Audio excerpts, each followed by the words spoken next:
So, y'all know that I have been toying for a while with doing something on streaming games. And it was just Stadia. I was like, meh, because the technology isn't available for people to test out yet. And I guess I'm still kind of burned by PlayStation Now, because when I demoed PlayStation Now, I'm like, this is such a great idea back in the PS3 days. And then, of course, once they released it into the wild, there were a whole bunch of issues that Sony can't control because it's all about the quality of various ISPs and connection speeds and all that stuff. Plus, it's expensive. Plus, I like to own my games. But now we have Stadia, or Stadia, probably Stadia, because Americans love to make things sound pretentious by using the long A instead of the Canadian A. A, we like our A, not the A's. You know, just wouldn't sound the same. A, Canadians all about the A. But Stadia, there are a lot of things unknown about it. Apparently, nobody's even been able to touch the controller, including people who do, like, Android-friendly websites, like exclusively Android. Nobody's been able to touch the controller. It's there, but nobody can touch it or use it. Apple Arcade, which was just announced 2 days ago, is a much simpler beast. I see exactly what Apple's trying to do with that.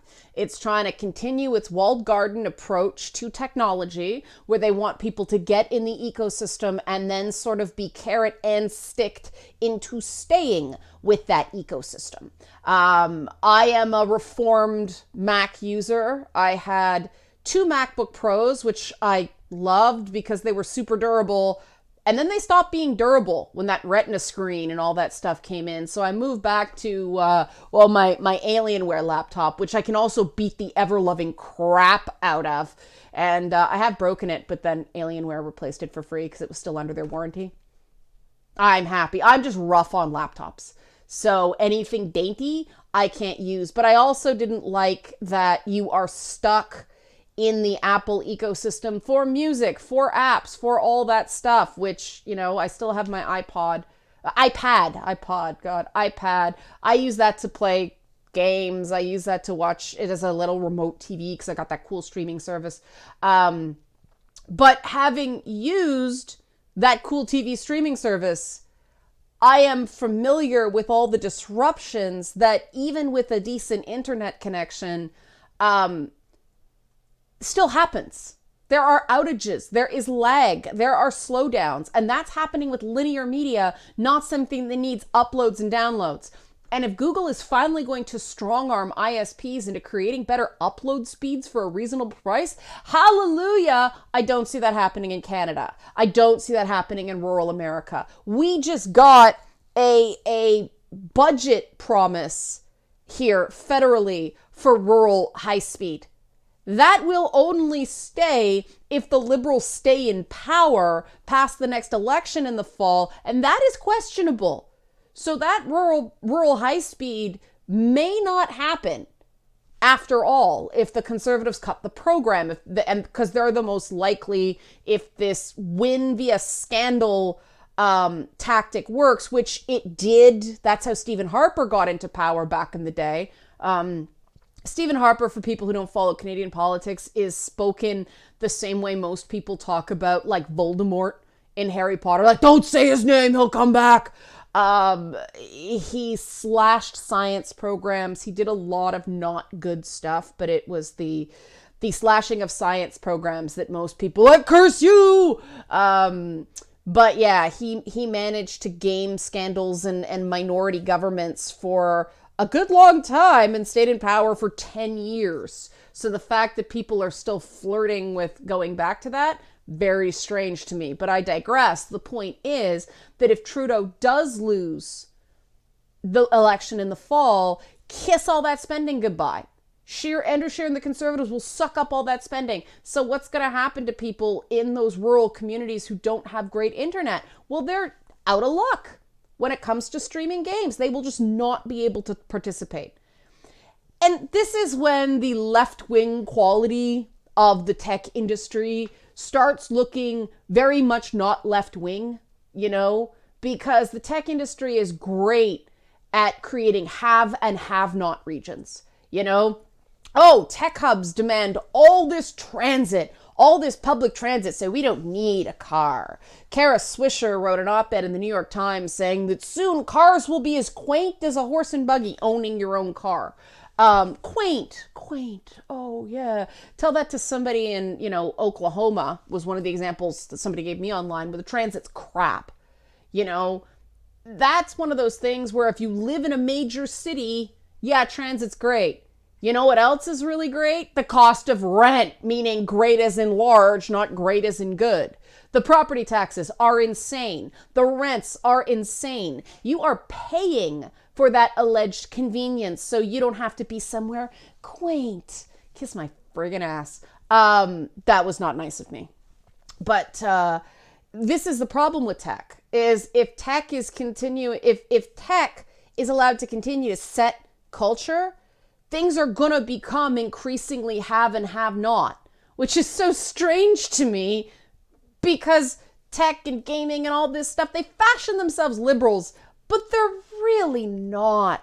There are people who really like money, and they have a social authoritarian streak in them that they cover up with feel-good social justice causes. They're not actually interested in creating equality for all. They want the people they like to do well and everybody else to get punched being called a Nazi. And we see this in spades with this sort of technology. The potential for this is there. And like I said, if Google can, put the arm on local governments, that's great. The other potential good I see with Stadia is that Google is not about selling phones, because it lets Samsung and Sony and numerous others, sell phones alongside the Pixel. I see Google selling the technology to other streaming game services, Xbox, Nvidia, places like that. They're apparently using an Nvidia chip to run Stadia too, which is a very interesting thing, because AMD is really giving Nvidia a run for its money right now. Yeah, I got digressed for tech. I nerded out. I'm sorry. If Google is doing the same thing they did with phones, we're going to basically give you the streaming operating system. That could be really good in terms of standardization. But then I start wondering, what's the end game? How do they make money? Google historically has been about making money off us. Facebook, Google, all those companies, we are the product. So they're gonna sell the data they collect through Stadia somehow. They're gonna leverage that, because that's what these companies do. Now I'm wondering if data collection is not the lucrative business it once was, which is why Facebook has said they're going to move more into private messaging, or at least Mark Zuckerberg did. Who knows if a bunch of execs at Facebook didn't go, we're going to do what? But at least Mark Zuckerberg is saying it's going to go that way. They're going to become the new AOL Instant Messenger. If data mining isn't as lucrative as it once was to advertisers, perhaps Google has recognized it needs to use its Android technology to make money through a subscription service. And if Google is actually coming back to the light in that regard, if they are actually going to sell us a product instead of us being the product, that is a good thing. The have and have not quality I referenced before is not a good thing.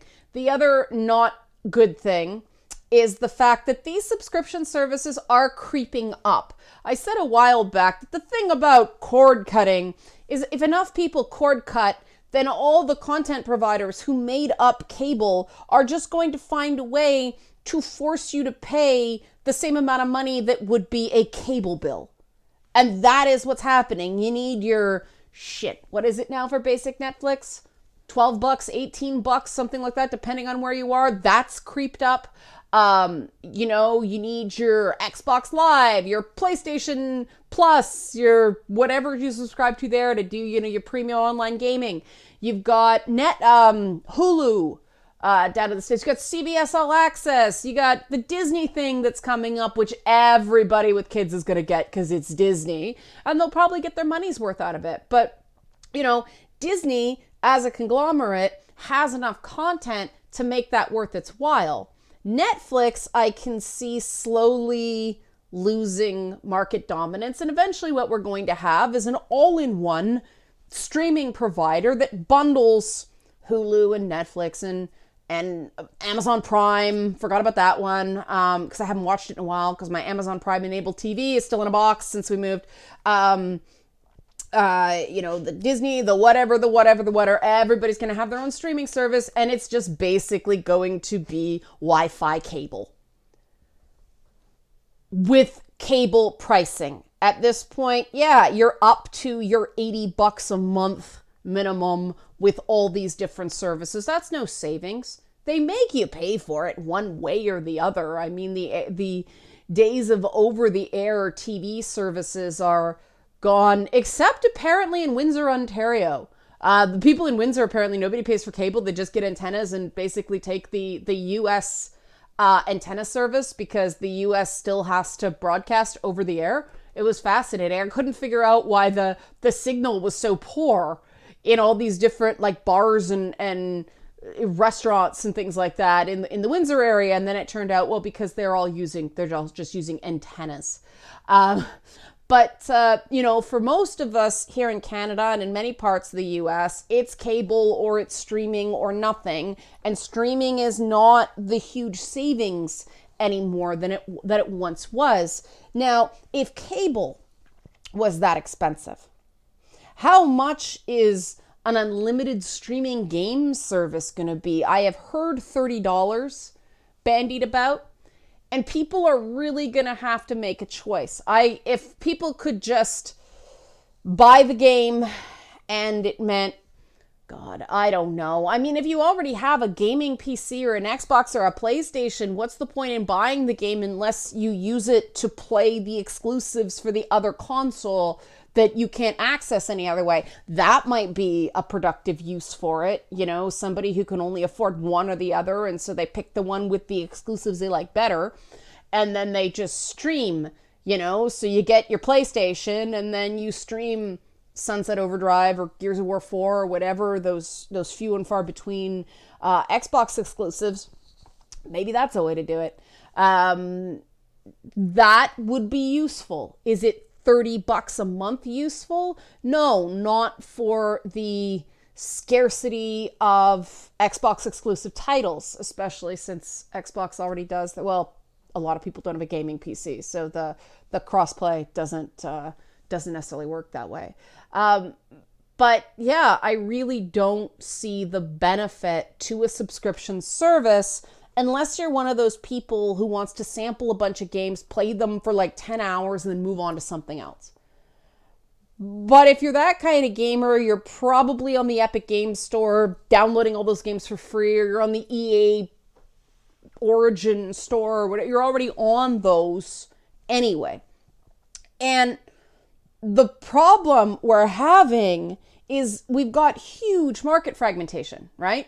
Huge market fragmentation in gaming. You've got Xbox, you've got PlayStation, you've got Switch. Okay, there are your big three consoles. But then you've got Steam, and you've got the Epic Games Store, and you've got Uplay and EA Origin and service, and now you want to add Apple Arcade and Stadia to the mix there. That's 9 different... Oh, GOG. I forgot about GOG. 10 different freaking things you need to have your pick of gaming. Now, a lot of people can't afford all that. Most people can't afford all that. I can't afford all that. I can't take on any more. I want my game that I can play, and then I can lend to my friends' kids because they can't afford games, and I want to be able to share it with them. You can't do that on a streaming account the same way. Unless, that's going to be interesting, eh? The way you share Netflix passwords, people are going to be sharing a Stadia account. Good luck cracking down on that. Good luck proving, it wasn't you playing at your buddy's house. It's going to be kind of difficult. There's a lot of concerns with this technology. There's a lot of things that need to be worked through from both an ethical and a business point of view. And I would like to believe that at the end of the day, the powers that be care about the consumer experience, but I've been around far too long and I'm far too cynical to believe that. If this is, and now some person did tell me on the Twitch stream last week that Google's real market for this stuff are places like China and India, even Latin America, where gaming has bypassed consoles and computers and it's all cell phones. If that's so, they're going to have to make it available for cheap as free there. I wouldn't mind some curated service for little Android games, but let's face it, I won't have time to play most of those because between my PC indie games and my console AAA games, that's all the time I have in a given month. So, and I'm having trouble catching up as is. My God, I haven't even started Metro yet. I own it, but I haven't played it. I'm playing Spider-Man, which is fun. But yeah, there's a lot of potential in this technology. I know the industry is really bullish on this technology. I'm curious as to why. The fact that the industry is all, oh, this is where it's going, this is where it's going, this is where it's going, makes me think that it somehow involves a cost savings for them, or they think it will make them more money near to medium term. Because they've gone from saying, oh, AAA's dead, this is the last console, and AAA's dead, to game streaming. If Android is trying to knock out game consoles, I can't see that happening just because people like to own their games. When I was in the Twitch stream, I held up my old copy. This is a copy of Warcraft Orcs and Humans from, is there a copyright date on this? I don't know when I bought this. 1996. WoW before it was WoW. Warcraft Orcs and Humans, see on the back, from 1996. I've got the old Baldur's Gate box back there. I've got my original copy of Torment. You can't do that with streaming games. You can't do that the same way with Steam. It's interesting that indie game companies, when they kickstart, they're actually creating like guides and things like that to send to people because some people like being able to hold it in their hands. And so that's not going to completely go away. The idea that people want to be able to just, look at their Steam list, download their favorite games whenever they want and just play them without an internet connection. Because, at least here in Canada, I know this isn't the issue in the US that it is here, but a lot of people are still on metered internet connections. They are going to be left completely behind by 8K gaming in 120 frames per second. I do not believe for a second that a Canadian internet service provider will be able to maintain a consistent 120 frames per second. They can't do that on freaking TV. I get stalls and dropouts and everything like that when I'm watching TV on my iPad. The technology is just not there, at least in Canada. US has better coverage, they have better economies of scale, but I suspect that all things are not equal in terms of internet access, in different parts of the US. I know that rural internet where, that Xbox gamer in a trailer somewhere in Kentucky, maybe they got sweet lightning fast internet, but that would kind of surprise me. A lot of people are going to get left behind if this becomes the dominant form of gaming. And that changes gaming.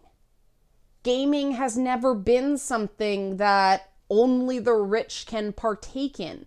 There's a reason that during the last big recession, when all other forms of entertainment felt the crunch, gaming grew because it's a relatively affordable form of entertainment for what you get.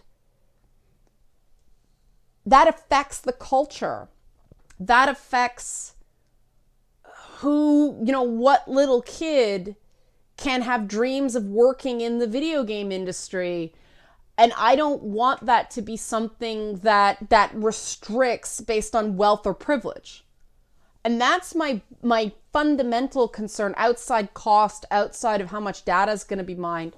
That's my real concern with these stream services. Because if it's through PlayStation, if it's through Xbox, we're like, whatever. And like I said, if Stadia is just trying to go, we want to do your tech, Sony, Xbox, whatever. We want to be, call it what you want, just powered by Google. That may be their end game. Just corporate licensing. The YouTube integration element is also something I am so pissed off at YouTube streaming after what they did to me last E3. And they are not going to give Twitch a run for their money until they fix their monetization and content ID strike abuse issues. They are not gonna become the default platform for gaming again the way Twitch is now until they fix those problems. That's what drove me away from YouTube onto Twitch. That's what drove a lot of people from YouTube onto Twitch. People are not going to come back just because of a streaming game technology. We've already invested in the rigs. You know, OBS is freaking free. Why do we need Android? Oh, so we can play with our fans? That's great for somebody like Ninja or something like that who plays a multiplayer game. But for somebody like me who does retro single player games, that's not a useful feature. So I've been all over the place here because it actually does open up a lot of lines of thought, lines of inquiry. And we don't have answers yet because we don't know how Stadia is going to work yet. There's so many details missing. So I'll leave it there. Help support this channel. Become a monthly patron. Patreon.com/LeannaK. Because I'll tell you, when I do hard tech things like this, they don't tend to do as well. So if you like these sort of videos, put your money where your mouth is. Take on another subscription service. Irony, irony. Thanks for watching.